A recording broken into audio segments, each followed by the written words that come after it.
I was trying to see if I could make this thing go full screen, but I think this might be as good as it's gonna go.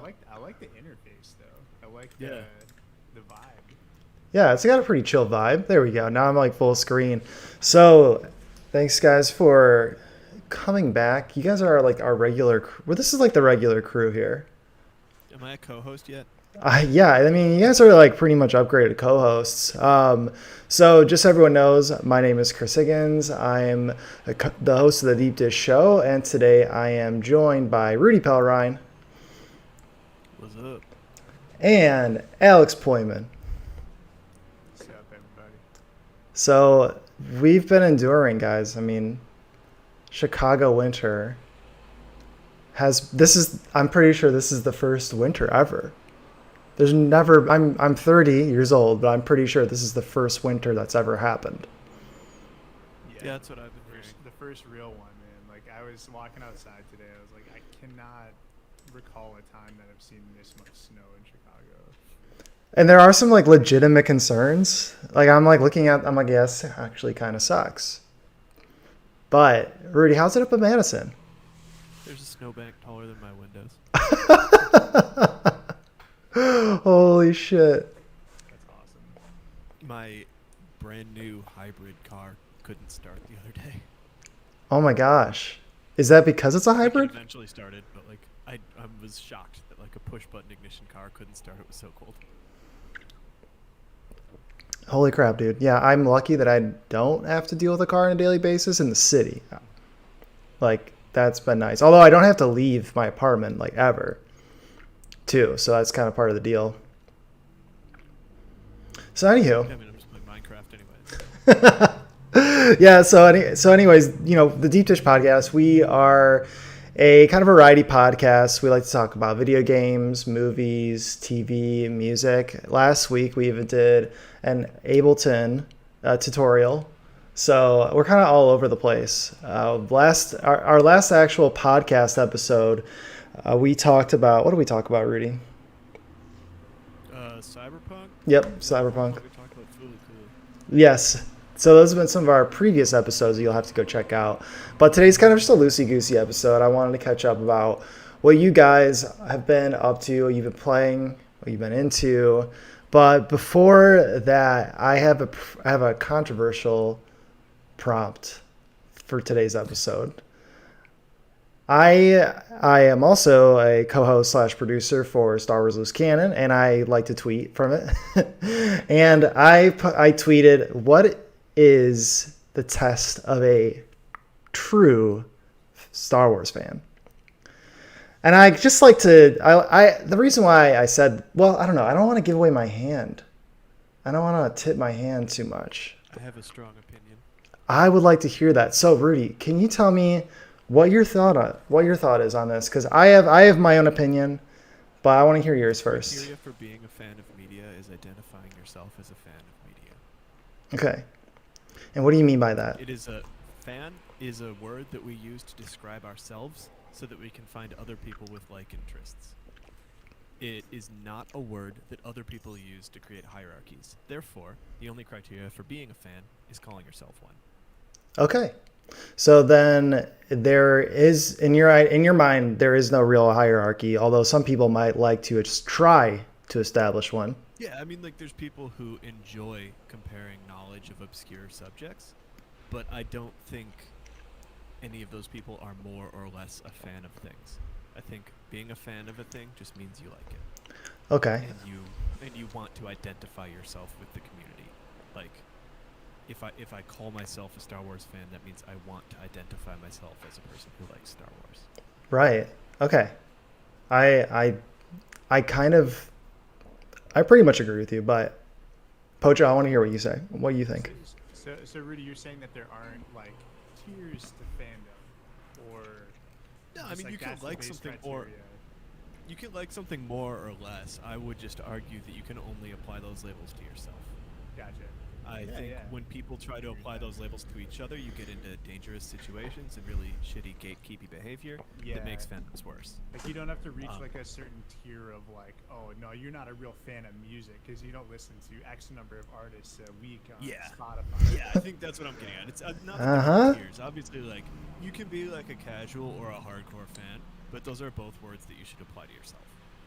Yeah, I like that. I like that Mm-hmm. mentality.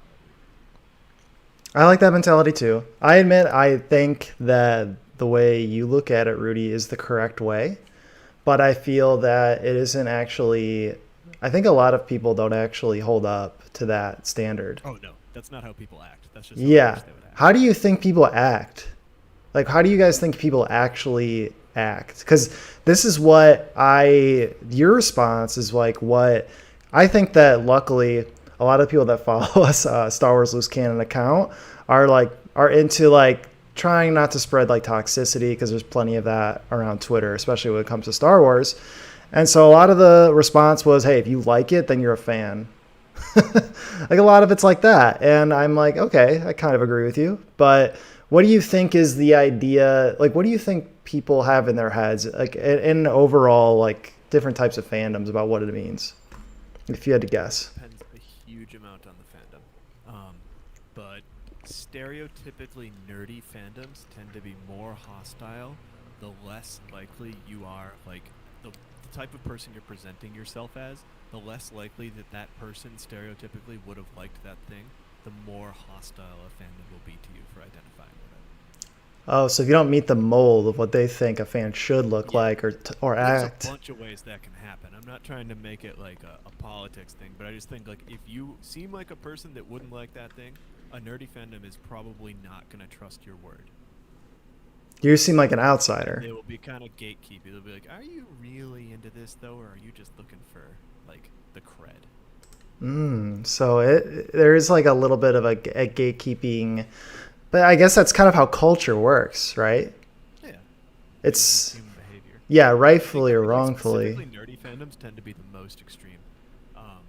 Like anytime I mention that I'm into music production, I get grilled about music production. If I say I play guitar, like people ask me how many years I've been playing guitar, and they like want to like immediately go into like what obscure like stuff I play. Like it's if you're into something that is like niche and like obsessive, like people will want you to validate those claims.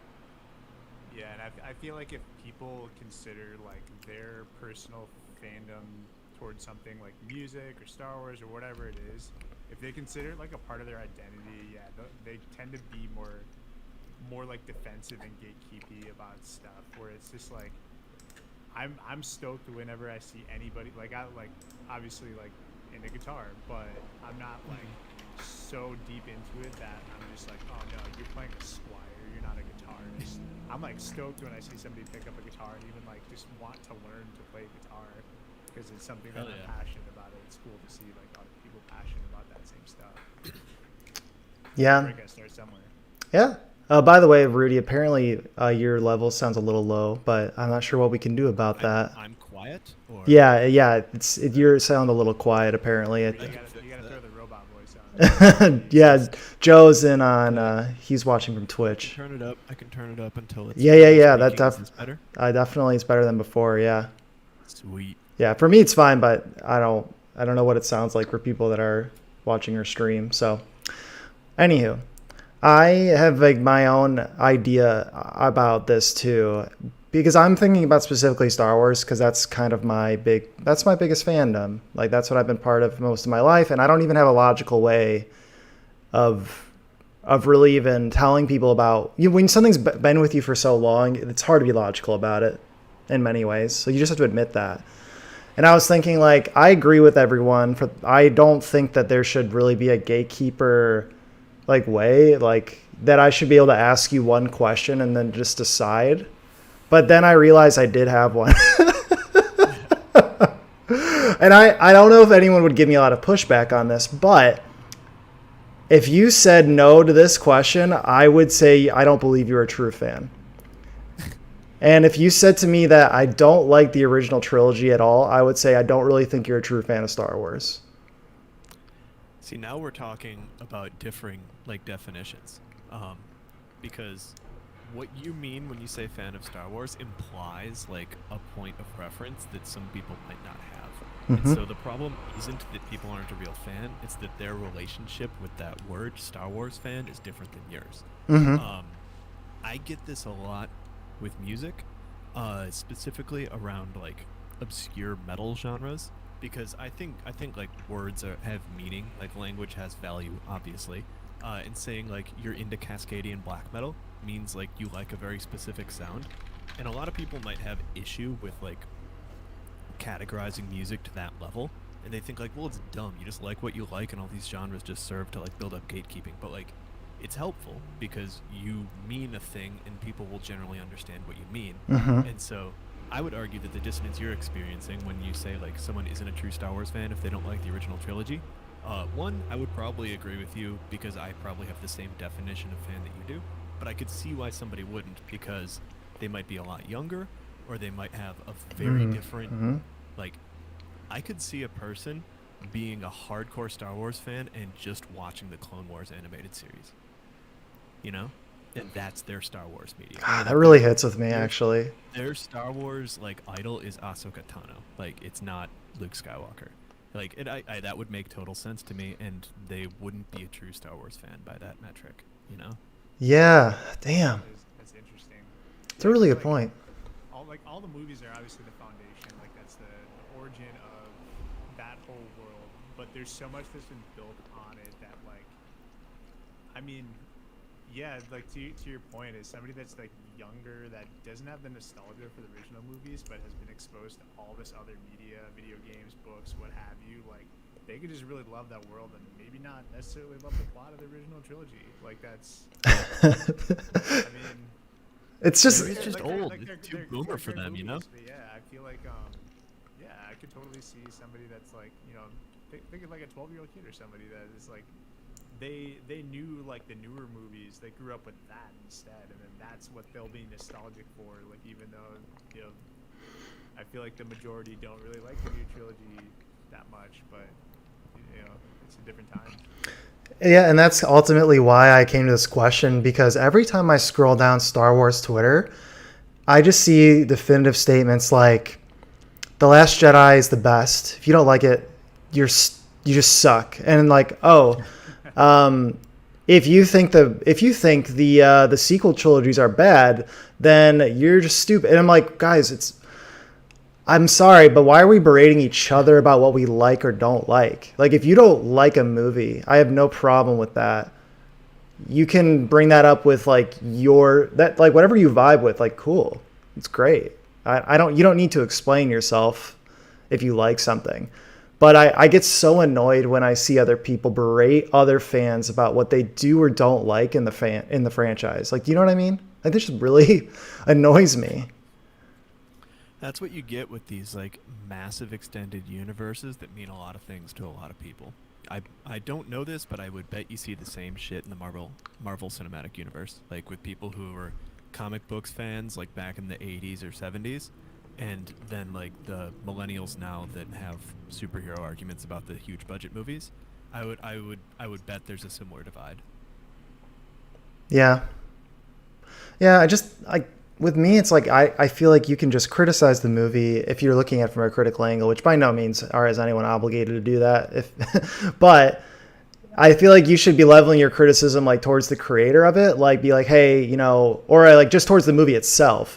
But I just get annoyed when it's like when the ire is pointed at other fans. It's like to be in their face about it. Like it really, that's the one thing that I'm like, can we just stop this? I don't think it's gonna end, but. Yeah, I'm inclined to agree with you, but I would add the caveat that it really depends what fans they're criticizing and why they're criticizing them. Mm-hmm. But generally, I would agree with you. I think there's valid ways to criticize other fans depending on what. I don't have an example, but like I don't like Solo. I don't like that. Seen Solo. Okay, I really don't like Heard it that wasn't movie. awesome, but It's sort of like a Fast and Furious for Star Wars. okay. You know what's interesting is I haven't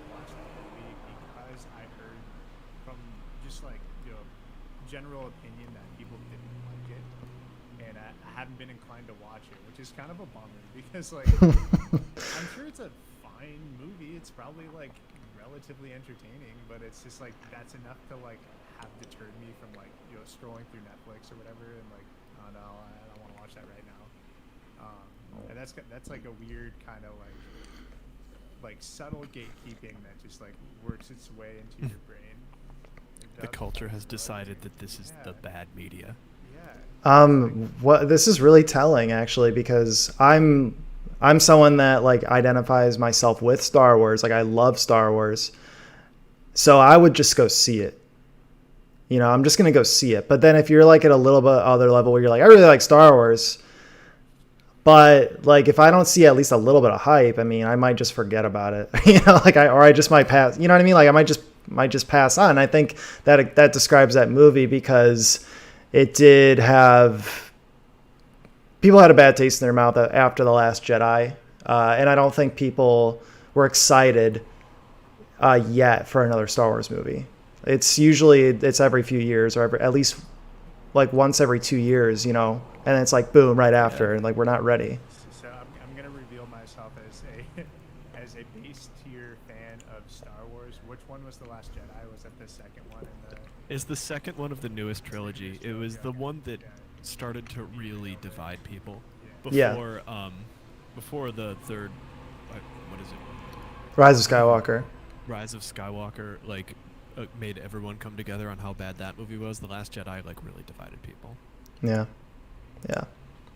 We don't have to talk about Star Wars ad nauseum. I have like I just wanted to bring it up as an example. I feel like there's other examples that we can give of it, but I just had to admit like I had my own bias.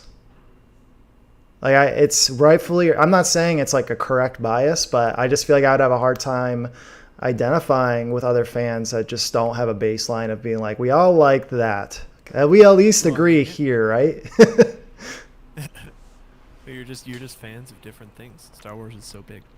Yeah, and I have other friends in my podcast that I tell them about how great the Clone Wars series is, and they're just like, dude, we just don't care. And I'm like, okay, it's fine. I mean, whatever. But like, so it is. You're right. I mean, it's someone could just be a fan of the Clone Wars, and I guarantee there's plenty of those people out there. How many of them, though, that would actually say they don't like the original trilogy, though? That would be another... I don't know this. I have absolutely no data to back this up, but I would guarantee there are, like, kids, maybe, like, coming around to be, like, 20-ish now, that grew up watching the Clone Wars, think that's like a very influential piece of media in their like development of their fandom, and like maybe went back and watched the original trilogy, but it's just so far removed that it just didn't hit the same for them. Okay. Like, yeah, I maybe less likely that there's people that love the Clone Wars and hate the original trilogy, but I guarantee there's people that love the Clone Wars and just don't really care about the original trilogy. I think we can safely say that because it's all about timing. A lot of it. Yeah, there's like 4 decades between these two series. Like, there's enough for people to be born, grow up, and have kids, and have neither of them seen either. Like, I mean, that's like the strategic like timing of the release of all 3 trilogies, right? Like, it's like they each came at a point in time where like there was a brand new audience that they had to capture. Mm-hmm. So I mean, that's like the whole purpose of like the prequels or the sequels. Like they had like, oh, there's this new generation. And the remasters. That's how they got us. That's how they got Rudy and me, and potentially you, Pojo. Yeah, I mean, because we were, we didn't grow like Star Wars is like we were several years after Star Wars came out. So my parents really liked Star Wars. We had them on VHS, and I would watch them a bunch back in the day. I think that's how I was originally introduced. And then that might have been remaster era. I don't know. I was like elementary school. Yeah, that was probably it. I think it was 97. Yeah, something like that. Yeah, around then. And that was kind of them testing the waters before they put out the prequels, because they kind of did it to see how much of a fan base they still had. And they had a big one. it turned out that people really like, because George Lucas wasn't really sure about. He's like, well, we haven't made a movie in a long time, and he's gunning for this new trilogy, but he wasn't really sure about where he stood. And after the remaster came out, it sold like gangbusters, and people kind of were, well, they gave him a lot of confidence to actually do the prequels after that. They were like, we have a really solid fan base. When did the first like episode 1 came out? Like 99, right? 99, yep. I mean, yeah, we're just kids. Just I remember going to a birthday party and seeing that movie. really?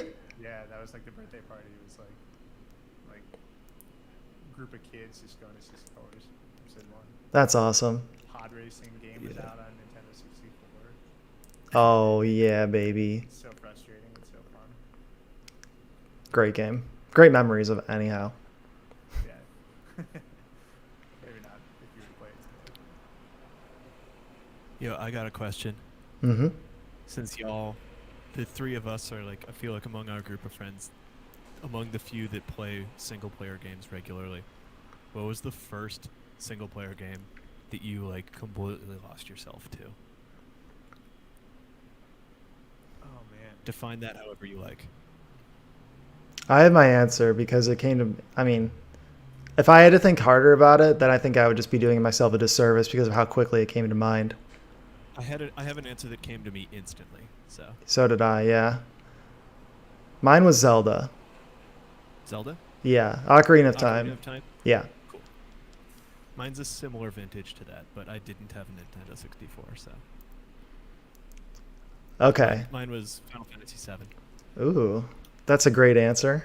I feel like we both had good answers. Not that there's any wrong one, but I'm trying to think what mine would be. So my earliest gaming memory was playing Sonic the Hedgehog. My older brother had it, and there was he had gotten chicken pox, and my mom made me hang out with him a bunch because like, she wanted me to get chicken pox too.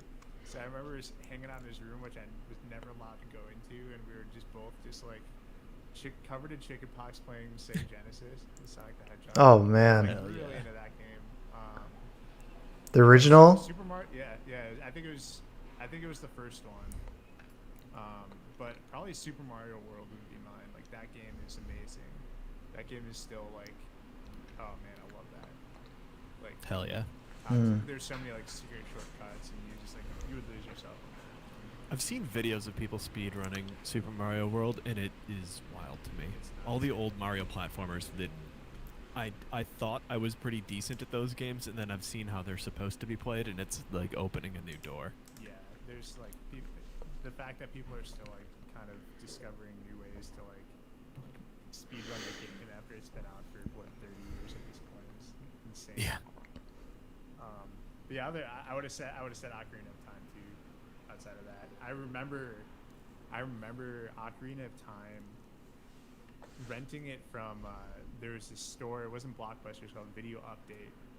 That's where we went to go rent movies and stuff, and they were out of stock of some other game that I wanted to try out, and I asked like the clerk, and I was like, did you have a recommendation? He's like, oh yeah, like this game is amazing, like you should play this. And it was Ocarina of Time, and I just remember the box art looking so fucking boring.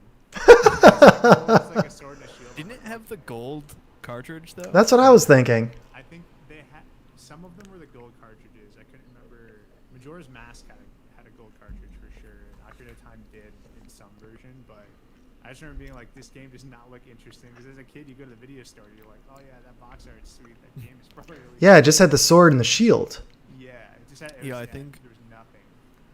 I think we have one of these like deferring fandom moments going on right now because I've only beaten one Zelda game ever. You know what it is? It's Breath of the Wild. Awesome, incredible. It is also an excellent game, but like decades removed. And I've never even played it. And I don't even really love Zelda games. Like I just love the idea of a Zelda game. To me it's more of a I'd rather play it with someone sitting right next to me or have someone else playing it and I'm sitting next to them. And just laughing at how bad I am and just troubleshooting. It's really an adventure. Yeah, it is. I like the idea of a Zelda game as espoused by the Porter Robinson album Worlds, which is this like childlike adventure and like exploration in like a world that is like pretty story light, but mostly just like solving puzzles and finding cool new stuff. And it feels like that's like the vibe that old Zelda games capture extremely well. It's the vibe that Breath of the Wild was very explicitly going for, and it's like if you listen to what's the song Sad Machine, like straight up breaks into Zelda strings at one point. Like that whole album is very obsessed with that era of like games. I love that. I love that song. He has like a good way of capturing that kind of feeling. Yeah. I don't know if I've heard that song. You'll have to send me that review. You've definitely heard the song. You might not know the name. I think Worlds, like the first like 4 songs on that album were all like party bangers the year that it came out. But I wish I was going to specifically those Sad parties. Machine. Wasn't he like a big club DJ? I know he used to be like a club DJ, like Maybe. Skrillex, and then Worlds came out and he like sort of went in an M83 route. Okay. Yeah, M83 kind of fell off the map, didn't they? They had the one song. They had that one song that was awesome. Midnight Suit. Oh yeah, that's a banger. That came on the radio the other day. It was like this song is really good. You listen to the radio? There was we were like driving in Allie's car. That came on. Up to Minnesota? No, I forget where we were going, but I don't know. But yeah, that's the only time I listen to like Spotify radio or something. Nice. Oh, Spotify radio. A little bit And different. I got an extra guy to Spotify.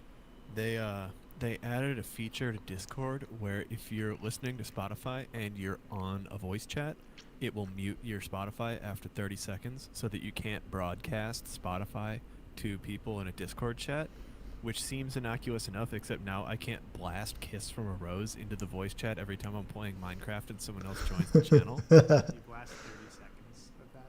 I can blast 30 seconds of it, but you really want to subject them to the entire 5 minutes, because I don't know if you've ever listened to the entirety of Kiss from a Rose.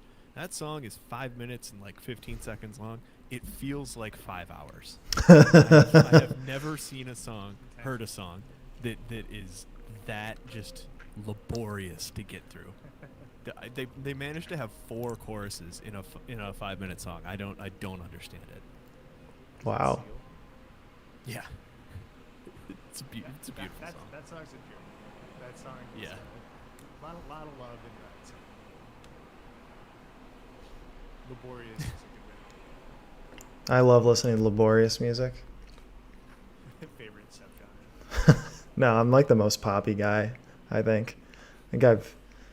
Someone pointed out to me that you listen to like a lot of pop. It's not like mainstream pop, but it's like pop genre, you know what I mean? I always thought you were more of like a hip hop guy, Chris. Well, I do like hip hop, but it's like I do listen to, let's say, fairly mainstream hip hop sometimes.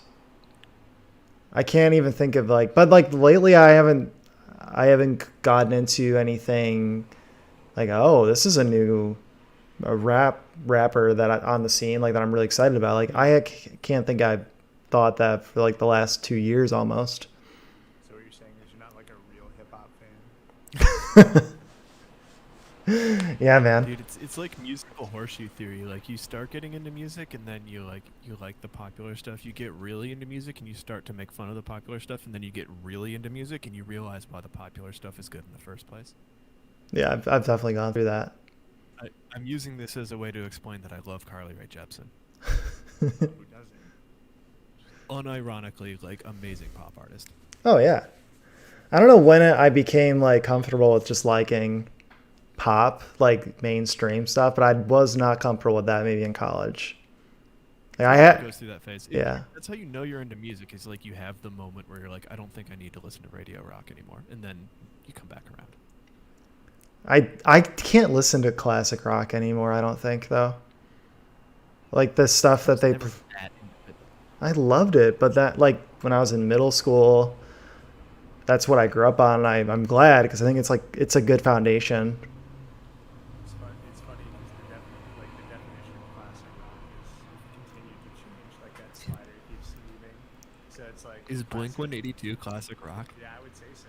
I mean, Red Hot Chili Peppers are classic rock for sure. I mean, they've been around. Oh, it is for Gen X for sure. You're Yeah. So here's a discussion question: is classic rock hard rock from the 1970s, or is classic rock rock that is X number of decades old? repeat the first part of it. Uh, the first definition is the definition I have, which is classic rock is hard rock from the 70s, and like that's probably just because that was from 2 decades before I was born. So I'm wondering if classic rock is just the rock from the generation before you were born, for whenever you were born. Oh, well, sorry, you're saying can it be a revolving door? Yeah. So like, are there like Zoomers out there that think Blink 182 is classic rock? I think that's probably how it's. I'm in my head. I think of the 70s. But I mean, yeah, we're all like relatively the same age, so I would Yeah. all probably do. But I wonder how different that is for people a lot younger than Yeah, us. I feel like it's whenever they're playing on the classic rock stations, like when you're growing up, which for us is stuff from like the 70s and 80s. Yeah. Are they playing RHCP on the classic rock stations now? They are, yeah. Okay, so that's classic rock then. It's classic rock now. Now it's classic rock. Time. We're also kind of like in a weird state now because rock sort of died. So any rock is either classic rock or like classic rock revival. Like we're in like a Jet situation where like, yeah, it's modern, but they're just trying to sound like vintage. Or like the Raconteurs, I guess, are a more modern example. Black Keys. Yeah, you get your occasional modern rock band like Royal Blood or Death from Above, but like even those guys they're just doing old school rock or punk, but with their twist to it. Do you think the culture that used to be really cool about the rock and roll lifestyle, like people are just like, shut up. Just Rap like, is the new rock and roll, Hedy Slimane. yes. Okay. So it is kind of like, yeah, it's like just like they used to, the stereotypical like get drunk, get totally toasted, act like an asshole. Yeah, But it's like all SoundCloud rap now. Like it's just it's the same message. It's just like There's always it's true. there's always going to be a subversive genre of music that is hated by people who consider themselves adults, and anytime that the people who grew up listening to it still like it, it is no longer cool. So Damn it. now we have hyperpop and like SoundCloud rap, and in 10 years it will be something else. classic Because SoundCloud rap. It's Yeah. replacing classic rock stations. really into that like vintage XXX Tentacion. I feel like if trap is like the subgenre of rap that became and blew everything up. I mean, to me, I feel like it's just so. There's nothing new about it. I don't care. Like Migos, they were like, weren't they the ones that really capitalized on trap? They were I mean, there's nothing new One about of- anything. There's just combinations of novel qualities that people like from other subgenres. Like, In Living Color did like a lot of what became metal a long time before that, and then like there are like modern. The new thing in death metal right now is like OSDM, so like bands like Trap Them or I forget the name. There are a lot of edgy bullshit names, but they're all bands that sound like Entombed did in the 80s. You know, everyone's just doing a thing that has been done before, but in a way that sounds modern. Okay, my problem that I think I'm having is I used to have many good tools to find new music from like SoundCloud directly or from tastemakers, and I thought they were doing a great job. And then at some point, I don't know, maybe it was a few years ago, those tastemakers that I used to rely on, I feel like they got too big, and they didn't have it anymore. Like they just didn't have what they had before to get me to like be like, oh, you found something here. Like I would go on Pitchfork's top 4 or 5 albums every freaking day. I would wake up, I'd refresh that page, dude. Like before my school day would start, I'd be like, the top 5, let's see it, baby. I wanted to see what's in this. Like, what's gonna be out here today? And then at some point, I don't know what happened. Like, it just, I don't care at all anymore. Maybe because they started to trash some of my favorite bands too much. What happened was what happened in most other creative fields was it in a lot of ways it became decommodified. And so what I'm talking about is Spotify and the rise of machine learning recommendation algorithms. People used to have to put forth effort to find movies, to find TV shows, to find albums. And there used to be value in that because you would have to buy an album. I mean, before iTunes, you have to buy an entire album to get like the songs that you like, or you had to hear them on the radio. So there was actual like discovery.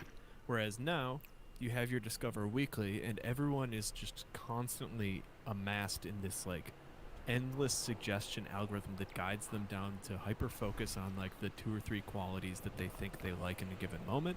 And so there's you listen to a lot more music now. I listen to a ton more music now than I used to, but I also don't discover artists anymore. No, I don't discover any new I artists. have the grindcore piped into my ears, but it's just background. There's no excitement to it. There's no culture to it. It's really frustrating. That's true. There is no culture to it. Like Spotify kind of puts you in like an echo chamber with yourself. Like you're like, oh yeah, this music is great. Like I'm loving everything that I'm hearing. But yeah, it's like they put this. They figured out like the shape and size of your box, and they're like, here you go. And they put it over you, and everything else is just like invisible. It's remember when Pandora started? Yeah, Pandora it was awesome. Boomers Pandora loved was it. the beginning of the end for this, though. Pandora was great. It was a really cool service. It really was was. novel at the time. But Pandora, you'll notice or at least for me, every Pandora station I created turned into the same station. Spotify is just Pandora that lets you pick a song. Yeah, like a base point. And just did everything that Pandora did, but better. And then also just lets you have a library. I mean, like user experience-wise, it's a much better service. But insofar as it stifles your ability to genuinely discover music, I think it's similar. So it's like we did a deal with the devil. Kinda. We got accessibility better and cheaper music than ever before, but we sacrificed being able to have that exploratory element and that discovery, and maybe even, like you said, like having a culture around that, like the blogger culture. You can like phrase this in a really edgy accelerationist way and say that we like ceded our own creativity to the machine god, which I think is a funny way to put it. But it is sort of like that. It's the same thing as social media, like the arguments that all these people are making that like Facebook radicalizes humans, which is only true insofar as Facebook picks things that you interact with, and people are naturally predisposed to like get into these vicious cycles because humans weren't built for social media. And so like we've kind of like created this brain virus for ourselves, and Spotify is just another manifestation of that. Yeah, it's sad to think about. I mean, It's really depressing. Yeah, I can't think about it for too long.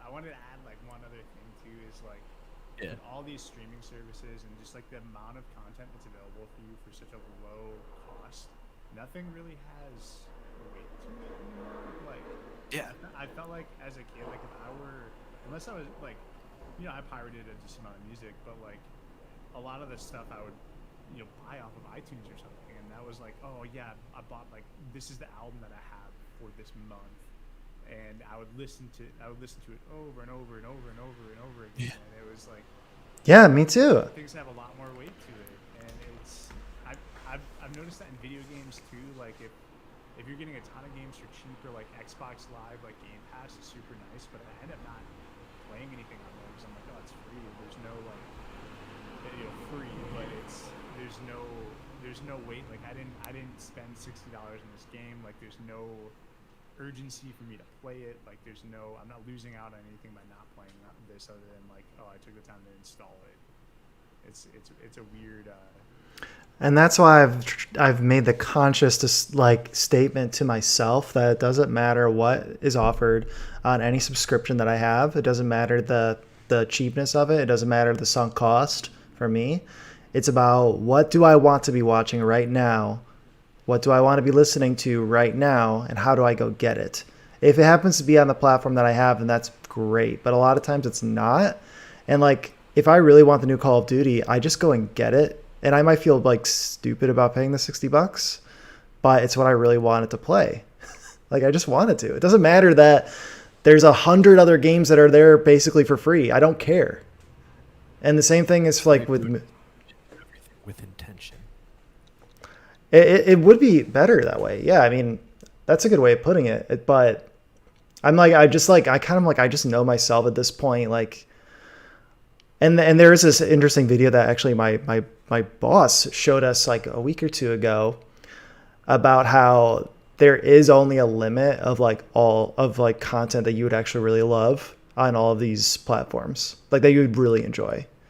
Like, you're not just going to be able to scroll down and just like start watching in the very beginning and then just end up liking it. Like, sometimes it's just okay to just give up and just be like, no, nothing's doing it for me tonight.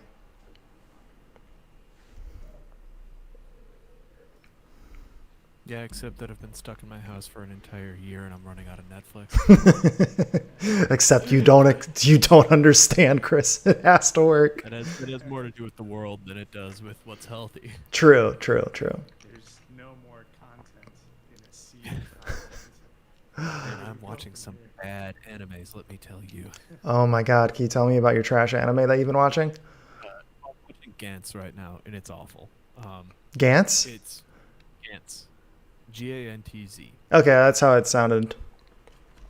I heard about it because Guillermo del Toro said he wanted to make a live-action remake of it, and a bunch of people on the internet said it was like, it's weird, it's edgy, but it's good. Turns out it has some of the worst fight choreography I've ever seen in an anime, and is like edgy doesn't even begin to describe the level of grim, dark, over-the-top like gore and like quote-unquote adult themes. And it's just, this is a 16-year-old trying to write Oscar bait that is NC-17. It's it is a fascinating train wreck, but it is not a good show. Also, I swapped over to the English dub for one of the episodes to see what it was like, and there is one character who is a 15-year-old boy who is played by a clearly middle-aged Eastern European man. He has like a Russian accent. Amazing. It is a beautiful garbage fire, but it is not a good show. I think one of the reasons why I laugh so hard is because I think I've been in this situation. I think on Netflix, I don't know if I'm pronouncing this right, but I think it's like called like Kakiguri. Kakiguri, the one about gambling. Yeah. I have to admit, I do unironically like that show. Okay, I liked it. Like, I liked a couple episodes, but then I think I was maybe being like really critical of myself for wanting to watch it, and then I stopped. It's a show that you really have to turn your brain off, and just let it happen. Yeah, like what's happening to me as I'm watching this? So there's another anime in that vein called Shokugeki no Soma that's about cooking. And it does the same thing Kakegurui does, where it's like two high schoolers like playing a game, but there's like all the edgy cuts and everyone gasping at everything and screaming and just like it's framed like really intense DBZ fights, but it's just like two high schoolers playing cards. Why is it that anime wants to surround a very interesting concept with ridiculous stuff? Like, that is the idea of so many animes that I've seen, that so many of them there's no subtlety.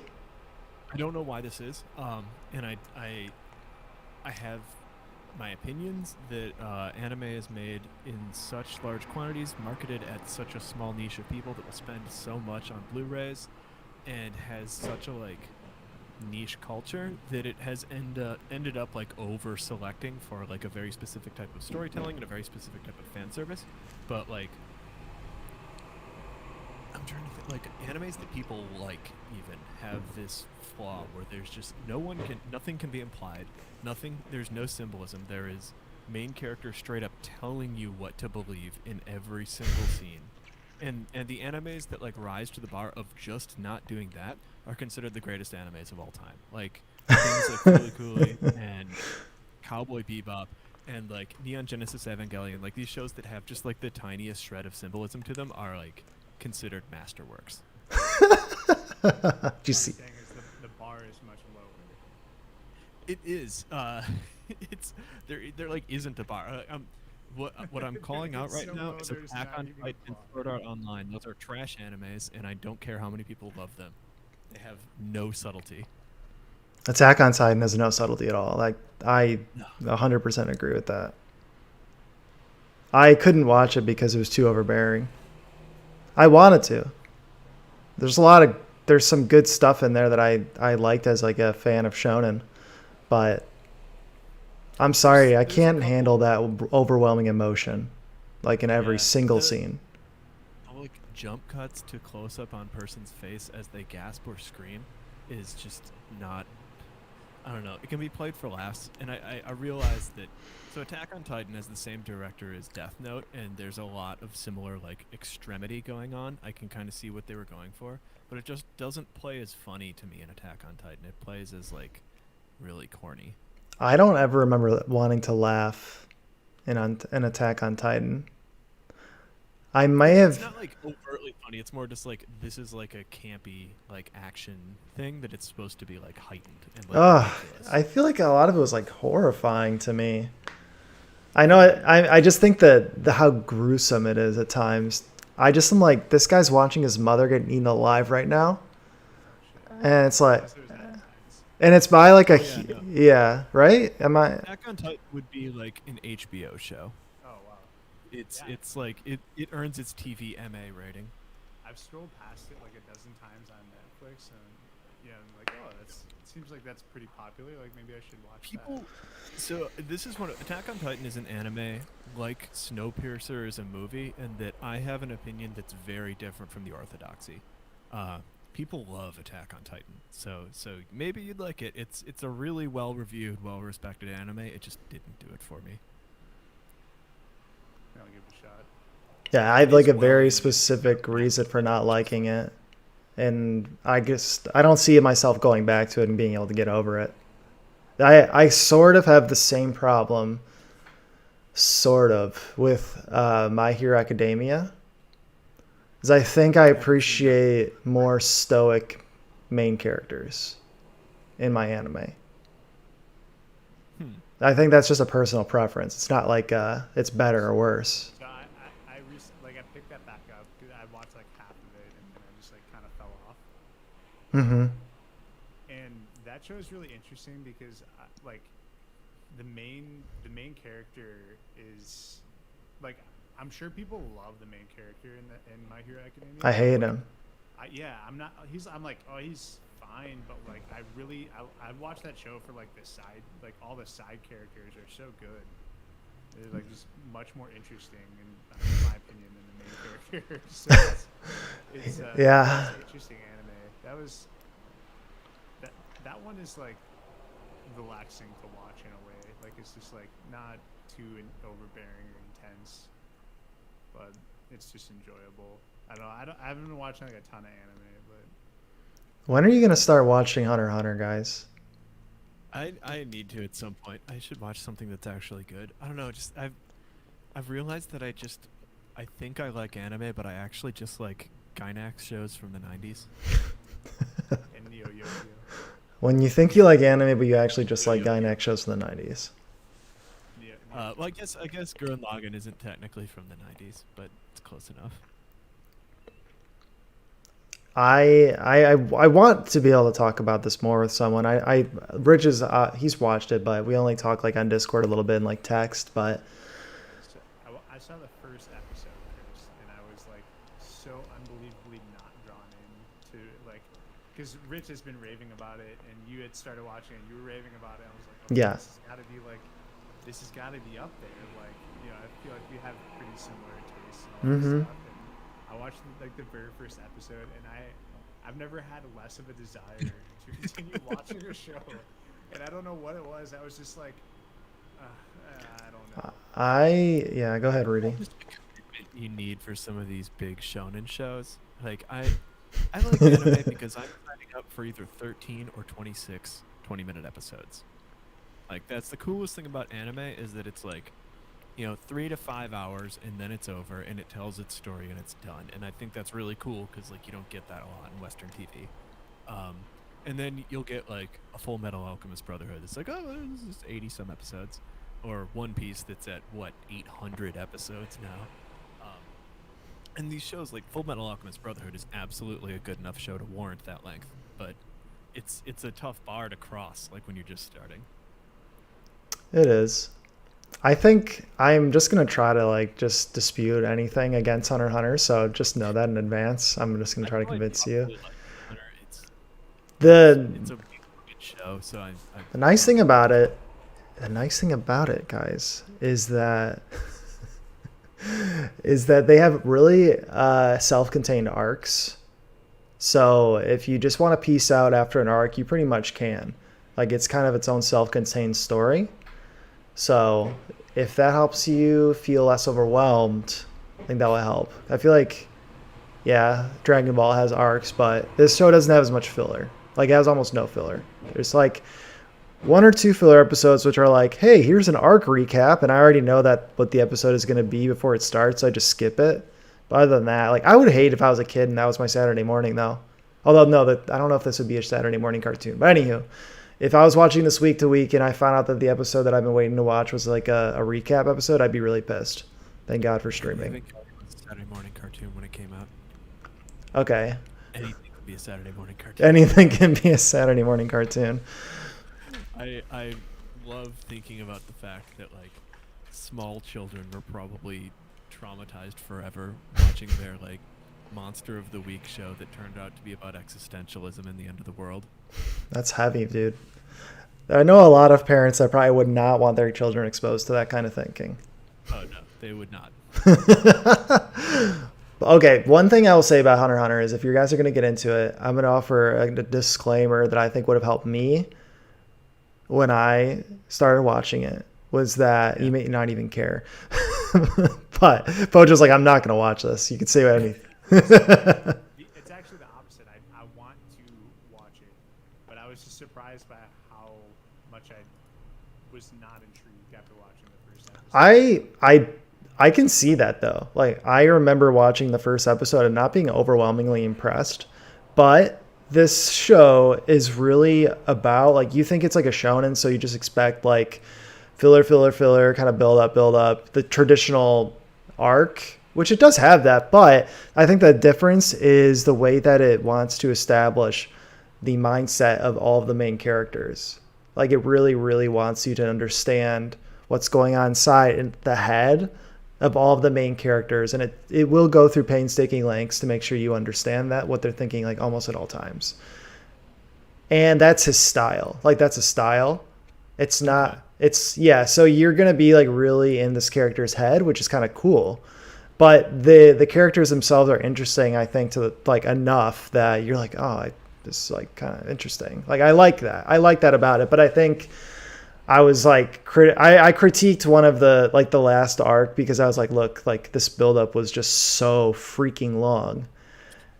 And I think that's like, That's the one thing I cannot forgive in an anime is fights that are like entire conversations will happen as somebody is slowly walking towards somebody else.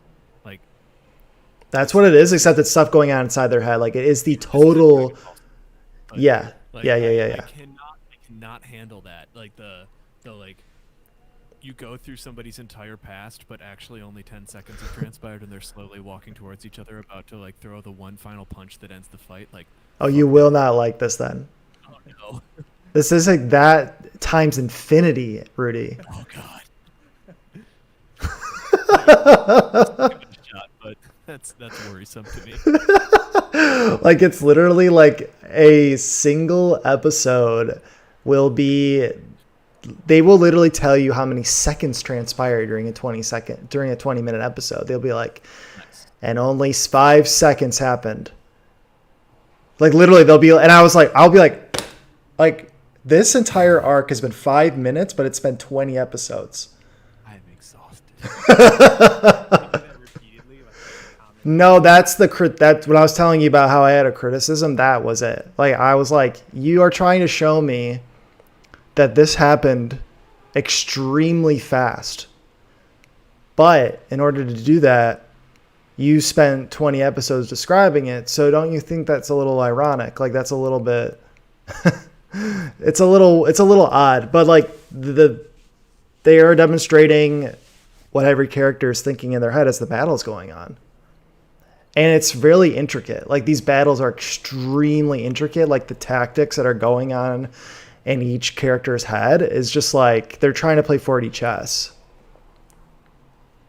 And it's like go ahead. Like that, like sort of like Batman Gambit style of like character that's just like super smart and everything is calculated, like sort of like Light is in Death Note.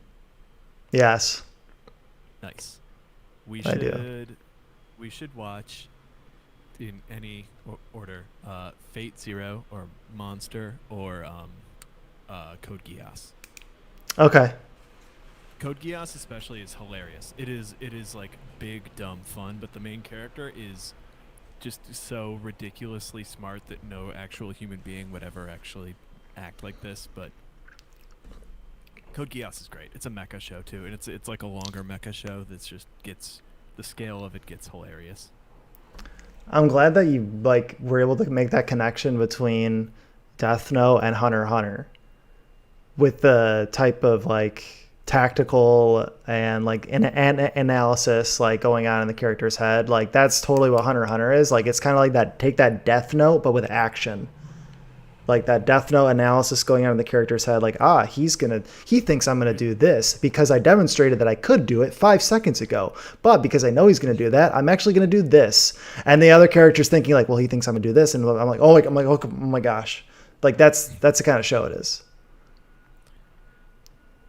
Okay, we need to watch Code Geass. It's great. It's a show about a guy who can command anyone in the world to do one thing, but only once.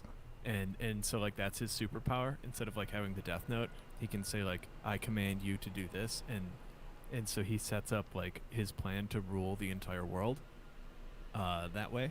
And Interesting. It's real stupid, but in a fun way. That's cool. I will reveal one other thing about the show that I think is kind of funny, is that the essentially the fate of the world is decided.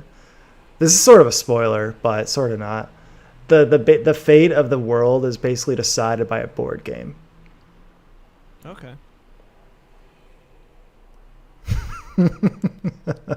There's a lot more to it than that. There's a lot more to it than that. Statement about Evangelion where like the fate of all existence is decided by a temper tantrum. Okay. But yeah, it's like I think the show wants to subvert expectations. Like you can just tell. It's like, oh, you're thinking you're going to get a big fight here between these two characters, didn't you? You did think that, didn't you? You wanted it to happen. I could tell. You wanted these two characters to fight. You thought it was going to be sick. No, turns out we're going to have a board game. I think that's almost to do it too much. If your whole thing is like It's not that bad, but I just have a feeling that they know what they're doing with that a little bit. Like, come on. This is shonen. Like, these are shonen fans. My favorite example of that, have you guys read Watchmen? I haven't finished it, but I read like a big portion of it. The way that Watchmen ends is an example of that. It would be massive spoilers, I guess, for me to tell you then. But there's a really cool moment like that. A thing is hyped up, and then a character says, "What? Is this what you were expecting?" And then it's something else. Sometimes that's good. You can't do it too much. I think that just would make me mad. And I think the show didn't do it too much with me, because I was like, I didn't get this fight, but I did get this fight. Because to me, I get hyped up. I like big fights. I'm in it. I like that. There's animes that have done that really well, I think. Obviously, Full Metal Alchemist Brotherhood is like the one that comes to mind. I think uh Last Exile is one of my Dark Horse favorite animes. Uh that very few people have seen actually. It's a steampunk show about like giant airships and like little like World War One style like fighters. It's super cool. But it has like really awesome fight choreography. It's kind of old, so some of the CG hasn't aged all that well. But Pojo, you remember when I used to hate steampunk? Yeah. I used to make fun of it all the time. I think I have actually. Yeah, yeah. I feel like it fell out of the spotlight for a bit. I feel like this is actually going to be a really hot take, but steampunk steampunk is not as popular now, and it's been replaced by post-apocalyptic something like yeah, like that kind of like environment or setting. Like steampunk was super popular, and then like a bunch of games tried to do a bunch of steampunk stuff, a bunch of movies, TV shows, whatever, and now it's all post-apocalyptic stuff. Hot take. I have a similar hot take that is I think you're mostly right with the post-apocalyptic, but I think the new hotness is cyberpunk by way of like Neuromancer or Black Mirror, but completely misunderstanding the aesthetic and thinking that it's actually cool. Is like the new hotness. Shows like Subverting expectations. yeah, so like I'm calling out the show Altered Carbon that is basically Neuromancer, but it's like what if Neuromancer, but instead of a dystopia, people just really like neon lights and robots. It's Hmm? not actually a dystopia. I've never seen that show, but it's just It's an it's aesthetic a show where that everything's just fun and cool. it's well, I mean everything's not just fine. Obviously, it's like a hyper violent show about like revenge and stuff, but the things that it's criticizing are not the things that aesthetic was created to criticize. So like that look comes from Neuromancer and comes from Blade Runner. Two stories about technology destroying society and like the world crumbling around the will of humanity. And Altered Carbon, like that's not a problem. It's just like we just like neon and hover cars. Like there's just like wouldn't it be sweet if people lived forever, but it was only the rich people. So like class struggle, watch out, and it's all like just a framing device for people to have really gory samurai sword fights on spaceships. Which is fun. I mean, it's a fun show, but Yeah. it's very It's different like from that the. sounds really appealing. You made it like you said a lot of this sarcastically, but I was thinking I would want to watch it a lot of the time. I mean, I've seen both seasons more than once. It's very worth watching. It's just you have to go into it expecting like very high budget dumb action, but it looks cool, and it's got there's a character that is an AI that thinks he's Edgar Allan Poe, and it's excellent. And there's a time and place for dumb, fun action. Yeah, Definitely. it is definitely that, especially like if you're like running out of things to watch in quarantine. It's a Netflix show. It's just don't expect like the greatest character writing in the world, but the rest of it's fun to watch. I'm at that point, Rudy, that I am out of stuff. Like, now that Hunter x Hunter is done, I'm officially. When I was at home with my parents for like a week, I was watching Band of Brothers, and I was sick. It's totally a show yeah, especially if you're watching with your dad. It's like, oh, cool, we can both watch this. We both like it. My mom Have you and seen The Pacific?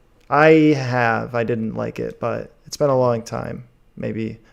That's another show that got too caught up on its own edge. I feel like The Pacific was trying to be shockingly violent too much, and it worked against it. I have a feeling that I remember it being very gruesome. It is in a way that like doesn't ring realistic. Like there's like a guy like dipping like brains out of a dude's skull like at one point, and it's just like this isn't a World War II show anymore. It's like, okay, yeah, it maybe happened, but there's even stuff there's a lot of stuff that actually has happened in war that it doesn't even look like, it doesn't really even make sense to people to ever show it, even if it actually happened, like it's just too much. It's what the camera's doing. So there's times when it feels like the camera is making you like come to terms with like the shocking violence of war, and there's times when it feels like the camera is like trying to titillate you with like extreme gore as like a look at this. Hmm. Like, it's the difference between Hostel and Schindler's List. They're both shocking and unpleasant, but they're doing it for very different reasons. Yeah.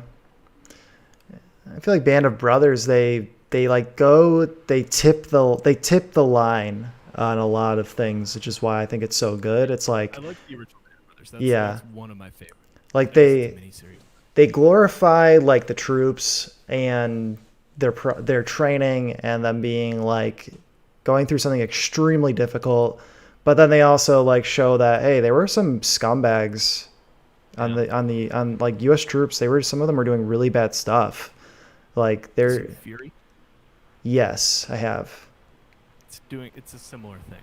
Yeah, and I like how they show that, you know, the Nazis, it's like they were some really scummy Nazis, but we did some things to them that's like inexcusable.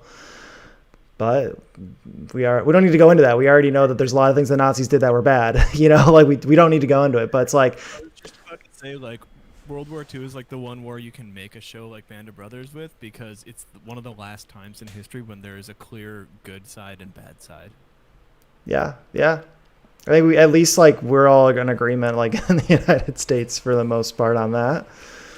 But yeah, it's definitely, like I said, it kind of like it toes the line well about showing like, okay, there was some really violent stuff. You never would have wanted to be here. It did terrible damage, but then there's some really cool battles. It's like that was sick. Like that operation There's was some really really cool cool. battles. Yeah, like that was like, dude, that was badass. So yeah, but now and then I came home and anyways, a segue just to prove that I have nothing to watch. That's how we got into this. But I came home and I was like, oh, it's, you have to have the HBO subscription. So I literally just put on an audiobook and just sat there and just listened to it. Didn't watch anything.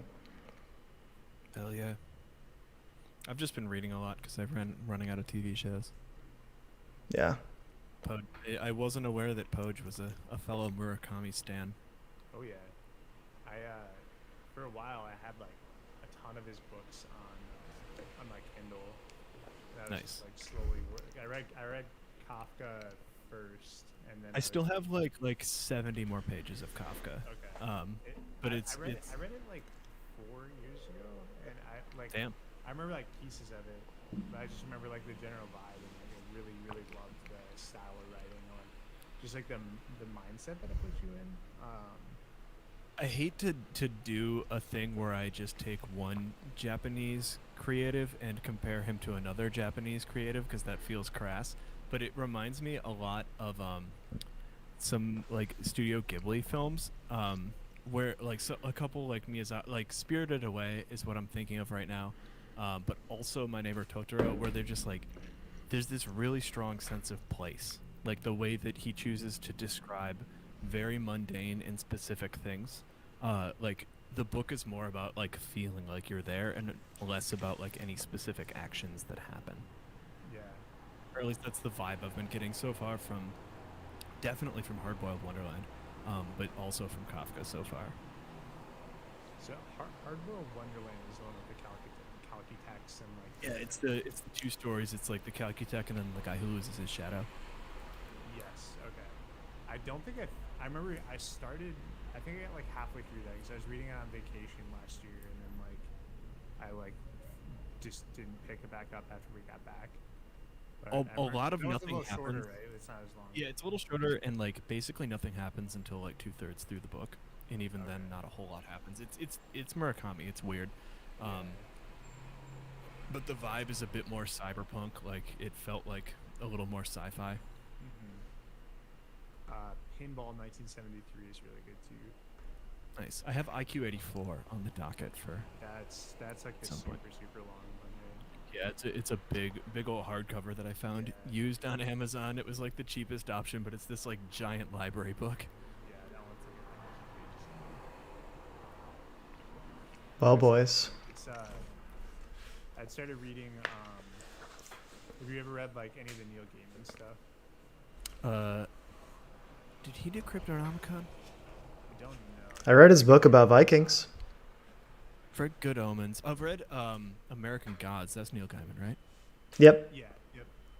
Yeah. So I've done American Gods and Good Omens, I and just finished Good Cryptonomicon, if Omens. that's him. That might be Neil Stevenson. I get the two of them confused. Yeah, that stuff is it's like similar. There's like some similarities with the Murakami stuff, I think, and just in terms Yeah. of like fantastical twists on reality. Like everything's based in reality, but then it's like this absurd kind of like. Yeah, it's making the absurd things like mundane and normal. Especially with American Gods, the vibe I got was that he kind of didn't really want to tell a story. He just created a world and wanted to have somebody exist in it for a while. And so it's a 1,500-page book where the conflict is resolved in like 20 pages in the last chapter, and the rest of it is a guy going on a road trip across America. It's a great book. Yeah. Recommend if you've maybe read that first American Gods. Yeah. Okay, cool. I definitely would look. I liked his. I can't remember the name of it, but he did a book about Norse mythology that I really enjoyed. This is similar to that vibe in that it's about a bunch of gods that aren't believed in anymore, and so they're just like characters in this like Americana story. And so don't let the fact that it's 1,500 pages be all that scary, because it's just a ton of like long, like meandering like vignettes. It's really easy to pick up and like come back to later. That's cool. Yeah, he seems like an author that I would like to get behind a little bit more. He's a real cool dude, real controversial partner. And I suppose they're separated now, but Oh, okay. she's a performance artist that all opinions on the internet are strong about. As all internet opinions are. Yeah. Well, I think I'm out of internet opinions today, guys. All right. This has been a great podcast, though. I've decided this has been a great podcast. I don't know about you guys. Oh yeah. Agreed. I decided that a long time ago. It's a great time talking to my friends, just chilling. Yeah, I think that's what this is about. This is about friendship, at the end of the day. That's what it's always been about. I just want to hang out with you guys, talk about things, because we're just so interesting. We're so deep. So much to say. Everybody should I just hear have what we all to of say. the correct opinions, and I need to get them out of myself into the internet. They need an outlet, Rudy. I need an outlet. This is it. So my coworkers will get pissed if I just say, guys, Hunter, let's just talk about it. Luckily, my boss has also watched it. I had a one-on-one with my skip level manager today, and we were talking about music, and she was like, "So, like, what are you into?" I'm like, "Probably not. Like, don't worry about it." I used to be really I used to work at a recording studio. I love music. I'm like, yeah, well, I've been listening to a lot of grindcore recently. You ever heard of Trap Them? And there's just a blank stare. So I don't think I'm gonna get asked Dude, about that's music just much. like Carly Rae Jepsen. Yeah. That you can lead with. Yeah. Yeah. All right, boys. Once again, we've been the Deep Dish Show. You can find us on Twitter, Facebook, and not LinkedIn. We're also streaming all kinds of different things. Video games, obviously. I think we're going to do a little bit of Factorio soon. I don't know about tonight. I'm feeling a little tired, but I think we're going to get into that because I did buy it, Pojo. It's downloaded. It's ready to go. Hell yeah. Play Minecraft with us. That might be on my list as well. Oh, there's so many games. Anywho, thanks, everyone. We will catch you all next time. Bye. All right.